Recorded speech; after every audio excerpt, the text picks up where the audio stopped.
Thanks so much, Secretary, for the kind introduction. And I'll just say this, I'm going to go off script for a minute. I am the only candidate for governor who has actually bargained for a public sector union. The only one. Hello, Laborfest. It's great to be here with all of you as we celebrate holiday and everything Wisconsin workers and union leaders do to make Wisconsin strong. I have to thank Secretary Walsh, obviously, for that introduction and everything you're doing to support working families across the state and country. Happy to have you here today in our great state. I also want to welcome AFL-CIO President Liz Schuler, and of course, our own Stephanie Bloomingdale. Great leaders. One of the great honors in being governor of Wisconsin is seeing the determination, ingenuity, and drive of our laborers firsthand. Workers deserve to have a seat at the table, and when they do, everyone is better off for it.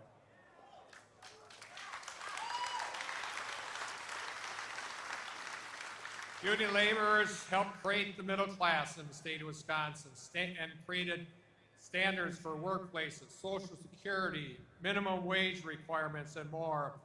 And I will say this very slowly. I made union trades essential during the pandemic because I knew that Wisconsin unions would keep our workers safe and get the job done. Thank you so much, trade.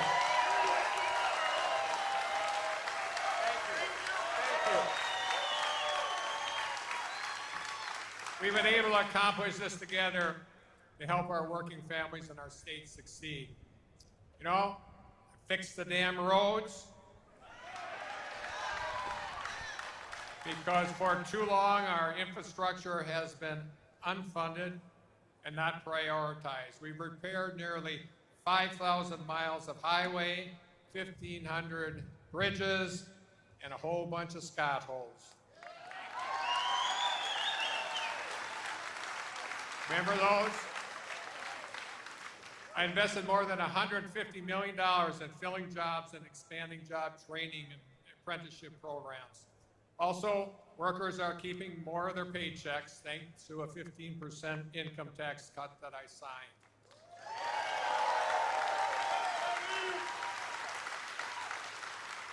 These investments in Wisconsin workers are working. Today, we are at a near record low unemployment and one of the highest labor force participation rates in the country, and that just doesn't happen by accident.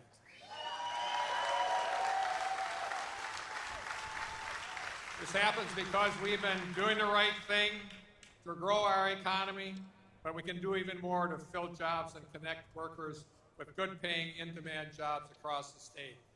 Just this last week, I directed funding to help prepare more than 1,400 Wisconsin students for a wide range of high-wage, high-skilled, and high-demand careers. And that's why we're using and finding regional solutions to give more Wisconsinites the opportunities to achieve their dreams. And we're going to keep working, moving Wisconsin forward together. But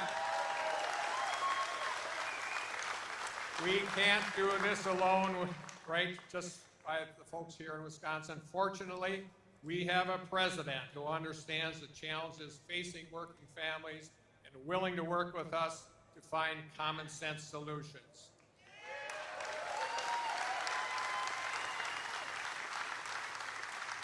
And that's why I'm pleased to welcome President Joe Biden and our next speaker, Eduardo Marquez, from Labor's 113.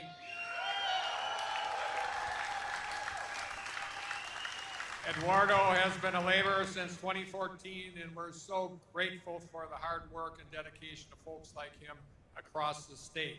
You know, we need to bring people together, something that's not always easy to do in Madison or Washington, D.C., to give working families like Eduardo's the support they need to succeed. President Biden has been an important, very important partner for states across the country to direct recovery funds to our schools, our economy, and public safety. He hasn't forgotten that working families matter, not just on Labor Day, but every single day of the year. So please join me in giving a warm Wisconsin welcome to President Joe Biden and Eduardo Marquez.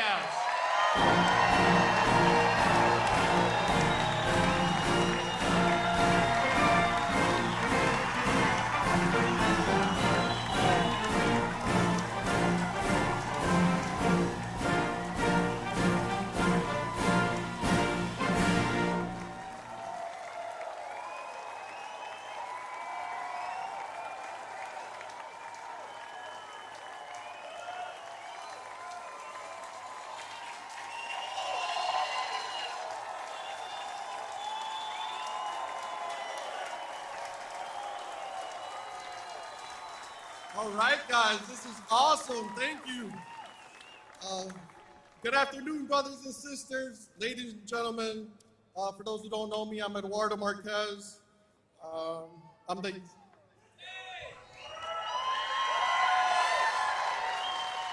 little bit about myself. I'm the youngest of 7 to immigrant parents, born in Chicago, where my father was a union carpenter.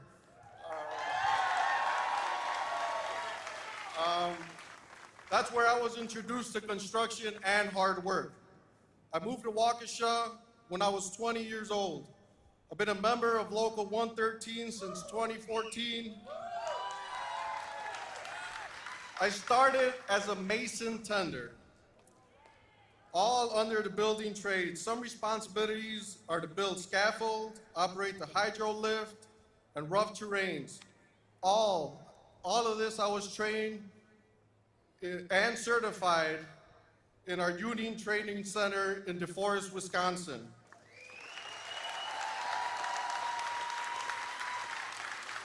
I've been working for a local contractor, Findorf, since December 2018. They made me a foreman and offered me additional training, supervisor training program. This year, I'm proud to say I began to run jobs for Findorf as a project superintendent.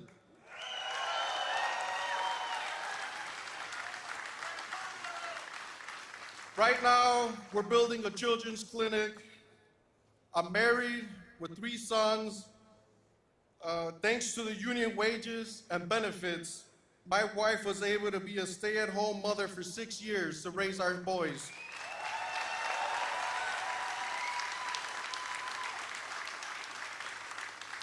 I'm also proud to say that she returned to work last year, and that extra money is also awesome. I know that President Biden pushed hard for the infrastructure bill that would create so many jobs for laborers to repair our bridges, water system, and many other things. And now we have a great agreement on a solar field. Hundreds of laborers will be part of clean energy future.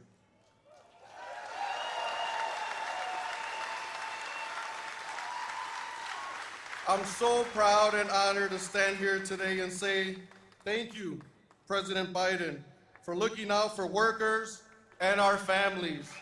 Ladies and gentlemen, President Joe Biden.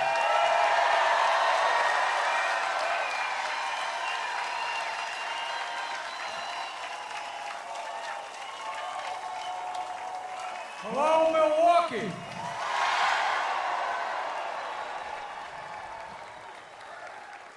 My name is Joe Biden. I am Jill Biden's husband. And I want to start by saying any child under 12 years of age deserves a little extra ice cream or something for doing this. This has got to be the most boring thing in the world for you, honey. But we're going to work something out for you, I promise. Folks, if you have a seat, don't hesitate to take them. Oh, thank you, man.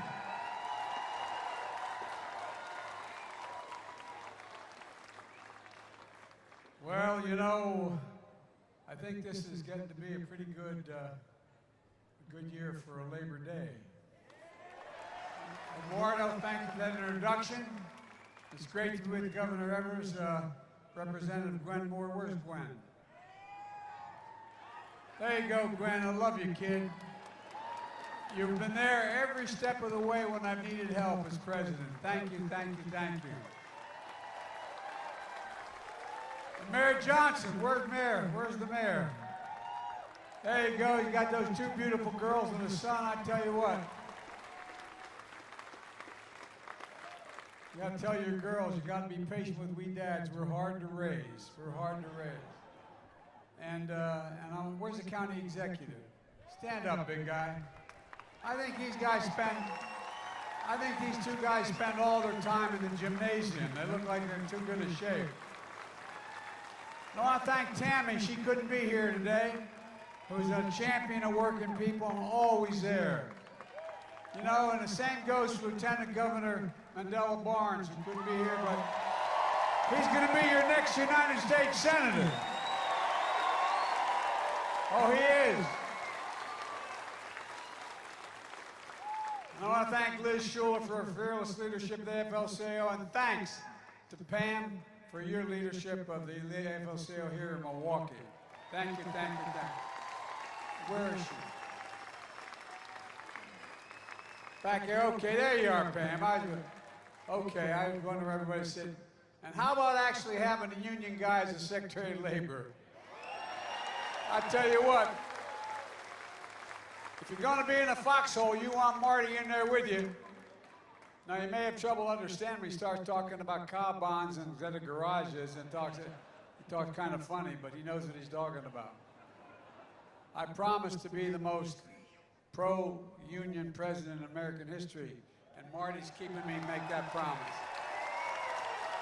And by the way, the reason for that, I've had this conversation with the Business Roundtable and all the major chambers of commerce. It's not just that I think that it's important that people get a shot, but look, the reason why businesses should be hiring labor folks is simple. You're the single greatest technicians in the world. You're the best laborers in the world. You build the best product in them. No, I'm not just joking. I'm not just saying that. But people forget, a lot of the trades, they forget. You go to 4 or 5 years of school, you're an apprenticeship. It's like going back to college. It's not like you all of a sudden just step in. You build a better product, it lasts longer, and it's cheaper for the business, and it's better for the country. Look, folks, Labor Day is a special day in the country and here in Milwaukee. This is one of the biggest Labor Day events in America you all have here. And it's a special day to me as well. Because the fact of the matter is I wouldn't be here without unions. Unions. Electricians, iron workers, letter carriers, teamsters, laborers, bricklayers, transit workers, plumbers and pipe fitters, steel workers. I wouldn't be here without cops, firefighters, teachers, nurses. I wouldn't be here without painters, pilots, auto workers, custodians, carpenters, grocery store workers, steel metal workers, and so many others. That's not a joke. That's not a joke. I got elected when I was 29 years old in the United States Senate with a state that had recently been right to work. You know why? Because union labor endorsed me and fought for me. So the bad news for you all is I'm here because of you. Look, the middle class built America. Everybody knows that. But unions built the middle class. That's a fact. That's a fact. Look, folks, I believe we're at an inflection point in American history. I really mean that. It comes around every 5 or 6 generations. A inflection where one of those moments where everything's changing. Everything's changing. And we're going to have to ask whether we want to be a country that moves forward or backwards. We're going to build a future, or we're going to obsess about the past. I've said many times, we're the only country in the world that's come out of every crisis we ever faced stronger than we went in it. No other nation has done that. And we do it because we've been a nation of unity, of hope, of optimism. Not a nation of division and violence and hatred being preached by some others. I want to be very clear up front. Not every Republican is a MAGA Republican. Not every Republican embraces that extreme ideology. I know because I've been able to work with mainstream Republicans my whole career. But the extreme MAGA Republicans in Congress have chosen to go backwards, full of anger, violence, hate, and division. But together, we can and we must choose a different path. Forward. No, I really mean it. We have to. A future of unity, of hope, of optimism. We're going to choose to build a better America. A better America. There's no question it's been a hard few years, but we've come a long way. Today, COVID no longer controls our lives. More Americans are working any time than all of American history. Last year, more people applied to start small business than any year in history. But it didn't just happen. We never gave up. We never gave in. And we are delivering for working and middle-class Americans now. Now.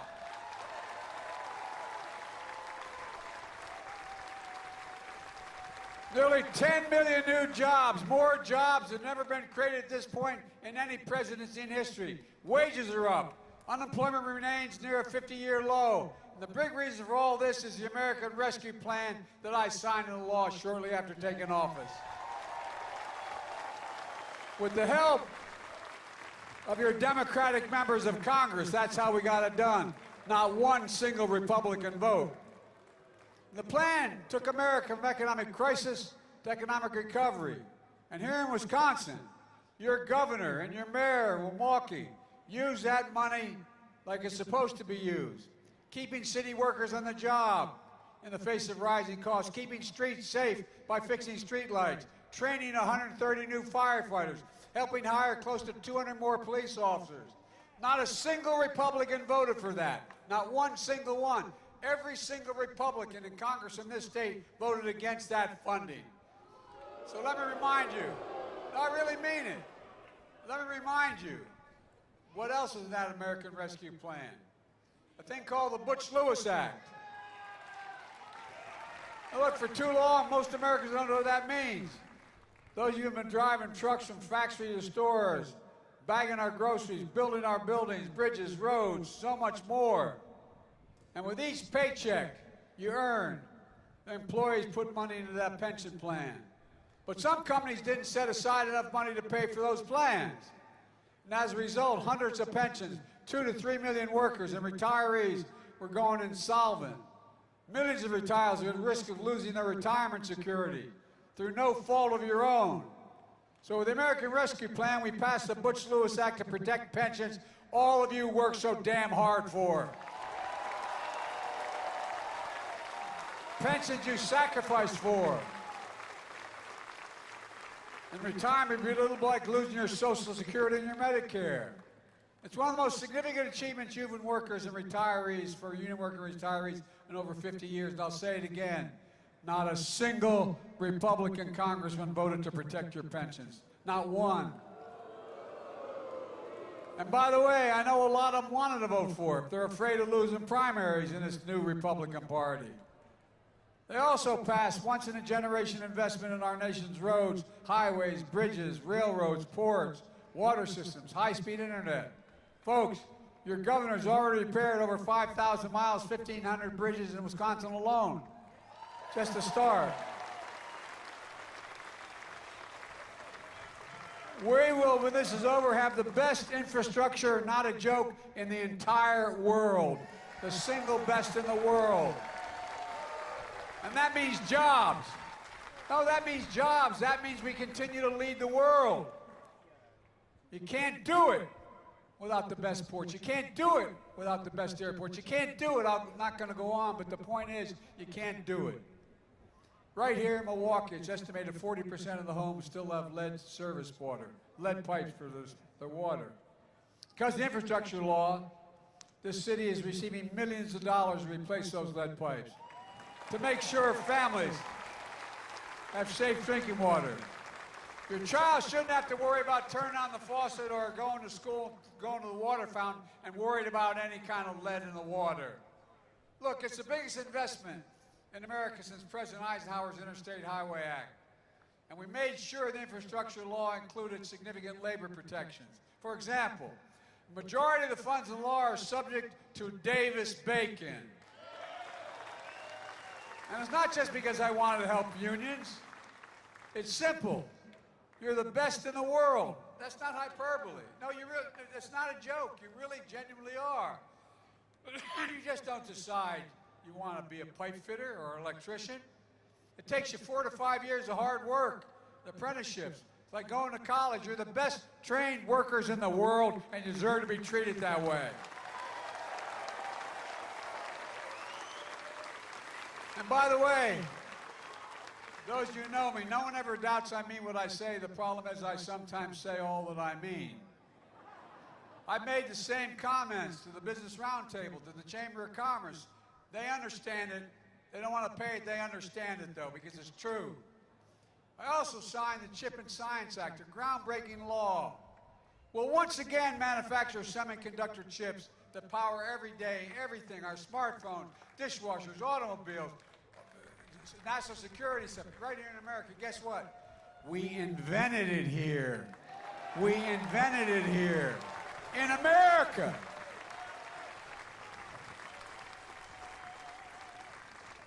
By the way, the reason why last year, inflation was so high, you know the biggest reason? Cost of automobiles. You know why they cost so much?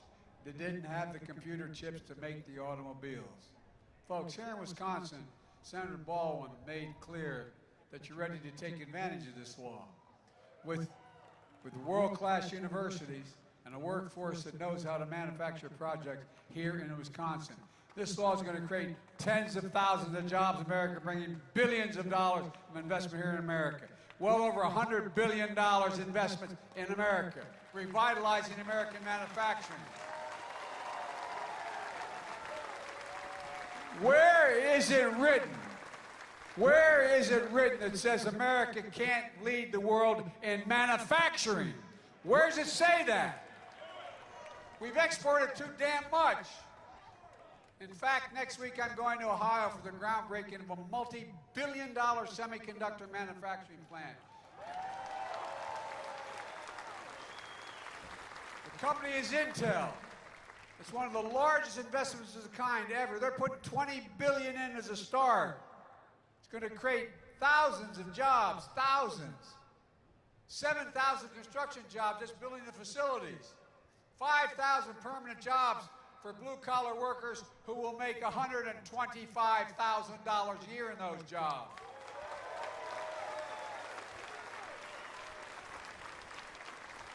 And by the way, if you take a look, manufacturers all over the world are coming to the United States, from Korea, from Japan, from all over the world. Why?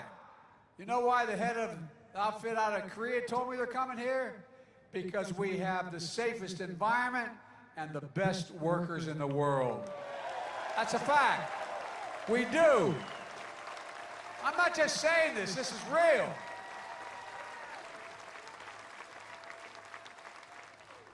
Look, folks, it means we're going to build the future in America, with American workers, in American factories, using American-made products.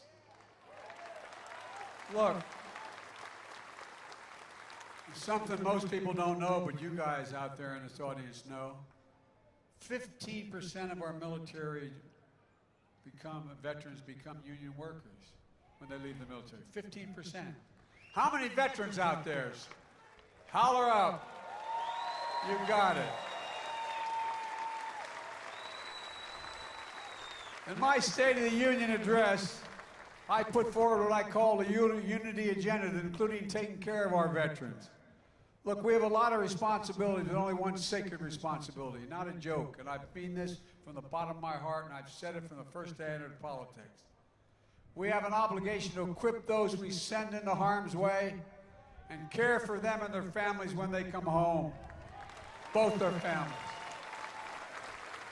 Especially our veterans who've been exposed to toxic burn pits like my son, those pits the size of football fields, 8, 9, 10 feet deep in Afghanistan and Iraq. I was in and out of those countries over 35 times in the middle of these wars as vice president. That incinerate waste of war, tires, poisons, chemicals, jet fuel, so much more. A lot of people, like my son, had their hooch just probably 300, 500 yards from those pits. You could smell it, you could inhale it. Well, guess what? These poisonous fumes which came, people came home with headaches, numbness, dizziness, cancer. I just signed what's called the PACT Act to take care of these veterans who need medical assistance and to provide for their families when they are gone.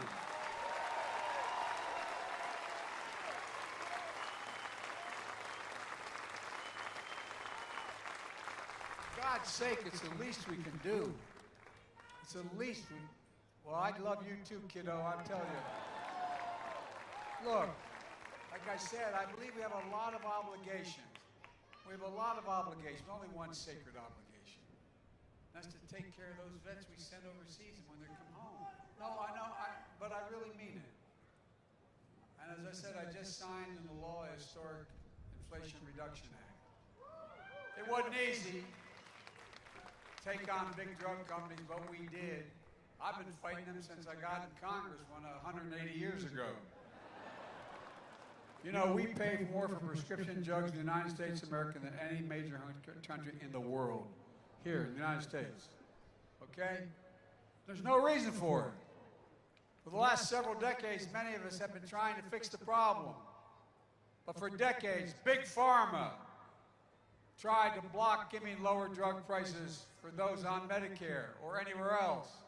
For decades, Big Pharma won year in, year out because they owned chunks of the Congress, because they had to help, like your senior senator, Ron Johnson, who said, I want to say what he said. He said he opposed lowering drug costs because it would result in punishing the pharmaceutical industry. Bless me, Father, for I have sinned. I mean, come on, man. Not this year. We beat pharma this year. We beat pharma this year, and it mattered. We're going to change people's lives. We finally beat pharma. Now Medicare will have the power to negotiate lower prescription drug prices. We guarantee no senior will have to pay more than $2,000 out of pocket for their drugs for the entire year, no matter whether the bill is $50,000, no more than $2,000, period. And if you're on Medicare and you have diabetes, your cost of insulin will be capped at $35.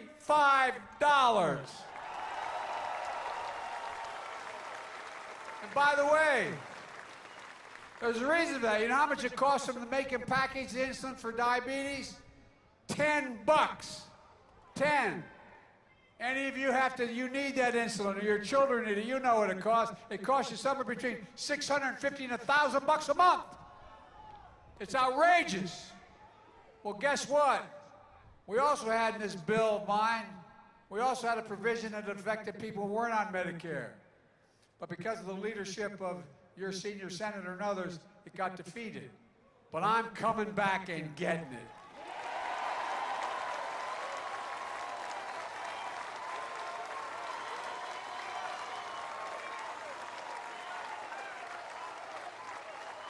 Imagine, think about this. Imagine being a mom or a dad. I mean this in the bottom of my heart. Imagine being a mom or dad with a kid with type 2 diabetes, knowing you need that insulin, and you don't have the insurance. You can't pay for it. I'm not joking. Think about it. Think about how it'd rip your heart out.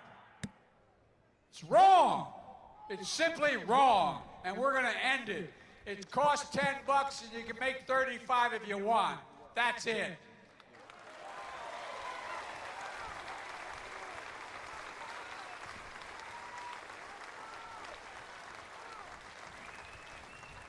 For decades, the biggest corporations, and by the way, I know corporations. I come from the corporate state of the world. More corporations are incorporated in Delaware than every other nation, every other state in the country combined. Okay?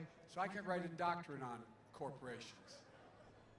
So it's not like I'm anti-corporation generically, but I do think everybody should pay their fair share.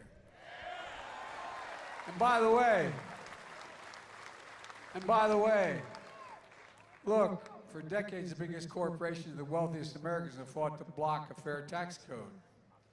Republicans passed a $2 trillion tax cut, mainly benefiting the wealthiest corporations under the Trump administration.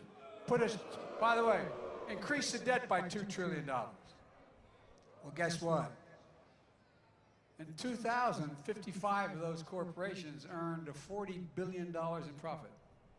They didn't pay a single solitary penny in taxes. And wealthiest Americans, of those 700 plus billionaires in America, you know what their average tax rate is, federal tax? 8%. They pay more taxes than any one of you, fewer taxes than any one of you pay. It's not right. No, I mean, it's just outrageous. Well, guess what? Guess what? I wasn't able to take care, anyway. If you're a cop, a teacher, firefighter, steelworker, a miner, you pay double that federal tax. It's just wrong. But this year, the American people won. Now big corporations have to pay at least a minimum tax of 15%, at least. The days of billion-dollar companies paying zero, they are over in America. And they know they can afford it.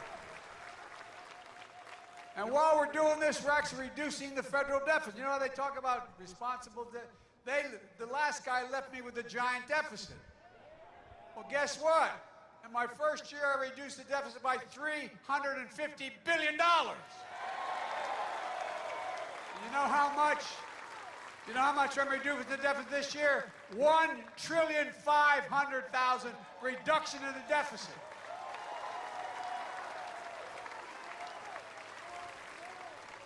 And by the way, just by dealing with allowing Medicare to negotiate drug prices, it means Medicare doesn't have to pay out that many tax dollars to buy them.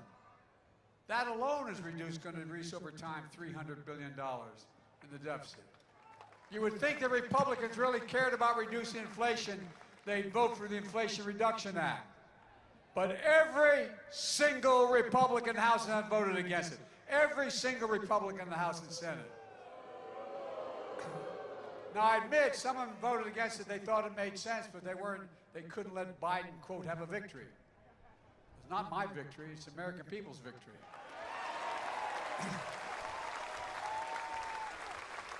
In spite of the fact that while doing all this, we lowered the deficit by $1.5 trillion this year. Here in America, every single Republican voted against lowering prescription drug prices, against lowering health care costs, against protecting your pensions, against lower energy costs, against creating good-paying jobs, against a fair tax system. Every single one in the House and Senate. Every one. And one thing more. When Franklin D. Roosevelt signed the National Labor Relations Act, when it passed in the 30s, he didn't say it was okay to be a union. He said in the act it says we should encourage unions. Encourage. Well, I'm encouraging unions. That's what I've been doing from day one. It includes the public service sector workers in Wisconsin as well. Today, support for unions in this country is higher than it's been in nearly 60 years. Think about this. You guys know the numbers. Unions have more support today in America in public opinion than any time in 60 years. It's a key way to building the economy, to grow us from the bottom up and the middle out. I'm so sick and tired of trickle-down economics. I come from a family where my dad worked hard. He worked like hell. We lived a decent middle-class life. We lived in a 3-bedroom split-level home in a development that the area was growing with 4 kids and a grandpa. I sometimes wonder, anyway, I wonder, it was great for us, but those walls are thin. But all kidding aside, we did fine, no complaints. We did fine. But here's the point. The biggest contrast from what MAGA Republicans, the extreme right, the Trumpies, they want to go to Congress. These MAGA Republicans in Congress are coming for your Social Security as well. Now, by the way, as I said, you might think I'm making some of this stuff up is so outrageous, but here's the deal, guys. The Republicans, read the Republican campaign plan, the Senate campaign they put out this year. Go online and read it. Senator Rick Scott of Florida heads that campaign committee. It's all in black and white. I'm not making it up. You can go online and read it. They want to require Congress to vote on the future of Social Security, Medicare, and Medicaid every 5 years to decide whether they continue. No, every 5 years. They get to vote to change, to cut, to reduce, or entirely eliminate Social Security and other things. How does that make us feel?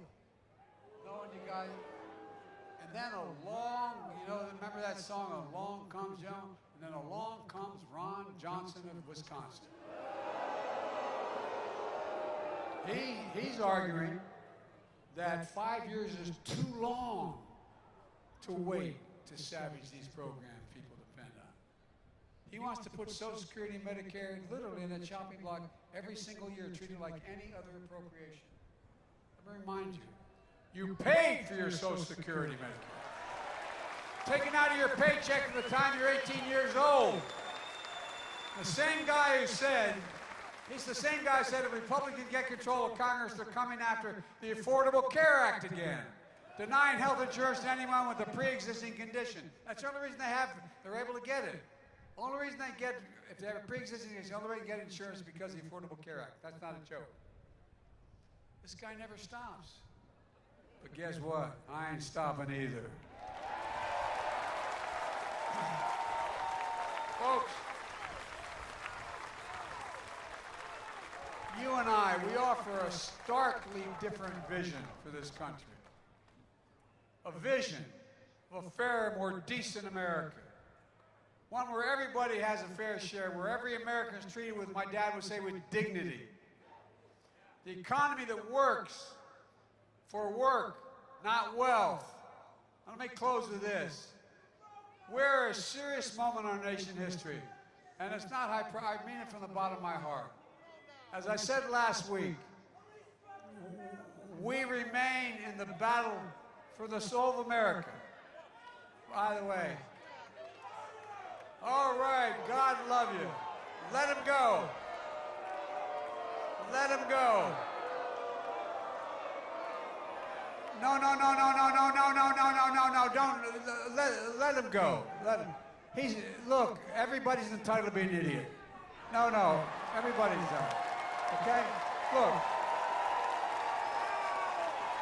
Extreme MAGA Republicans don't just threaten our personal rights and our economic security, they embrace political violence.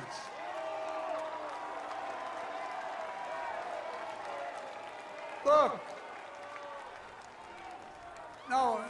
the reason, I'm not talking all Republicans, I'm talking about these extreme MAGA Republicans. Think about it. Think about it. The definition of democracy is you accept the will of the people when the votes are honestly counted.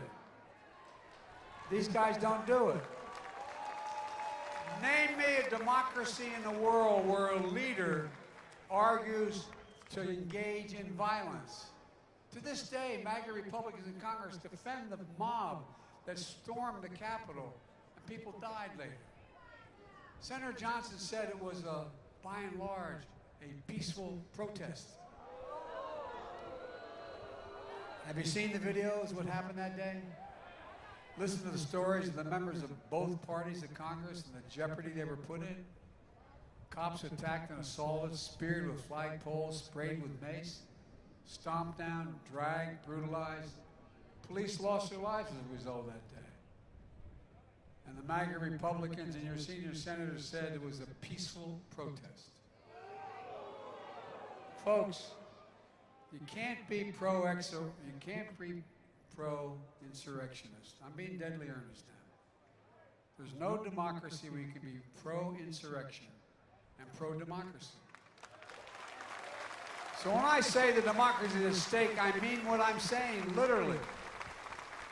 You can't say you support law enforcement and call the people who attacked the police on January 6th patriots. This was an attack on American democracy and all we stand for. Imagine if you go home this afternoon, turn on the television, and saw several thousand people storming the British Parliament, knocking down the doors, threatening their lives, trying to overthrow the election of the new Prime Minister, and people dying. What would you think? No, I'm being deadly earnest now. Honest to God, what would you think? You'd think this is not a democracy. Well, let me tell you something. Let me tell you something. This is why in this moment, those of you in this country, Democrats, Republicans, and mainstream Republicans and independents, we have to be stronger and more determined and more committed to saving American democracy than the MAGA Republicans and that guy off on the door are destroying democracy. Because democracy is at stake. You got to remember who we are. We're the United States of America. There's nothing we can't do if we do it together. God bless you all, and may God protect our troops. Thank you, thank you, thank you.